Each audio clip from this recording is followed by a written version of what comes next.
1000 பொற்காசுகள். சரவணன் வித்தார்த்து ஒரு கிராமத்தில் எந்த வேலைக்கு போகாம வீட்டில் சும்மாவே இருக்காங்க. வீட்டுக்கு வீட்டு டாய்லெட் கட்டினா கவர்மெண்ட்லேருந்து பணம் வாங்கிக்கலாம்னு சொல்லி அனௌன்ஸ்மெண்ட் வருது. நம்ம சரவணன் வந்து எதிர்த்து வீட்டில் போய் டாய்லெட்டில் ஃபோட்டோ பிடிச்சி பணத்தை வாங்கிடுறாரு.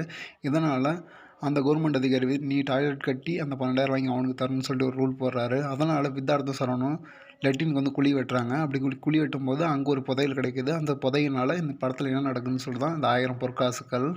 படத்தோட ப்ளஸ் மைனஸ் பார்க்கலாம். படத்தோட ப்ளஸ்ன்னு கேட்டிங்கன்னா ஸ்டோரி கதாபாத்திரம் தான் இந்த படத்துக்கு மிகப்பெரிய ப்ளஸ். ஜார்ஜ் மரியானோட காமெடி, ஸோ அவரோட டைலாக்ஸ் எல்லாமே வந்து ரசிக்க மாதிரி இருந்துச்சு. அவரோட போர்ஷன்ஸ் எல்லாமே வந்து பார்த்திங்கன்னா வியந்து வியந்து சிரிக்கலாம், வியந்து பார்க்கலாம். ஸோ அப்படி அந்தளவுக்கு வந்து ஒரு ஹார்ட் ஒர்க் போட்டு நடிச்சிருக்காரு. பாம்பு பிடிக்கிற கதாபாத்திரம், நகை ஆசாரி, இவங்களோட காட்சி மூலம் பார்த்து படத்தில் ஒரு மிகப்பெரிய ஒரு ப்ளஸ்ன்னு சொல்லலாம். ஏன்னா அந்தளவுக்கு அவங்களோட வசனங்களும் ஸோ அவங்களோட யதார்த்தமான நடிப்பும் படத்துக்கு மிகப்பெரிய ஒரு ப்ளஸ்ஸாகவே அமைஞ்சிருக்கு. ஸோ நம்ம எந்த அளவுக்கு அந்த ஆசாரி கதாபாத்திரம் ரசிக்கிறோமோ அதை விட அந்த பாம்பு பிடிக்கிற கதாபாத்திரம் ரசிக்கலாம். ஸோ அந்தளவுக்கு ரசனையும் தோரணையும் மிஞ்சிருக்கு இந்த 2 கதாபாத்திரமும்.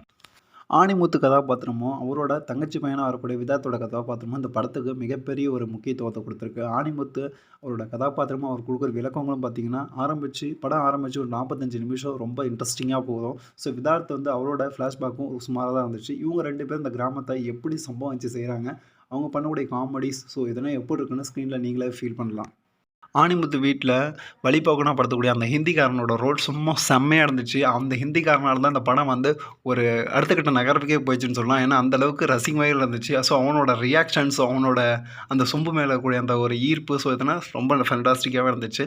இது ஒரு ப்ளஸ்ன்னு கூட சொல்லலாம் இந்த படத்தில். இந்த படத்துக்கு கதாநாயகி தேவையில்ல. ஸோ இருந்தாலும் கதாநாயகியை வச்சுருக்காங்க. அப்போ அந்த கதாநாயகனும் வீட்டை விட்டு ஓடி போகிற சீனாக கூட இருக்கட்டும், அது திரும்பி திரும்பி நடக்கும்போது அது நமக்கு வந்து ஒரு ஸோ அதை பார்க்கும்போது ஃபஸ்ட்டில் ஒரு யதார்த்தமான ஒரு ஃபீல் அவுட் கொடுத்துருந்தாலும் திரும்பி திரும்பி நடக்கும்போது இதான் நடக்கும்னு சொல்லிட்டு யூகிக்கு வகையில் அந்த சீக்வன்ஸ் இருந்துச்சு.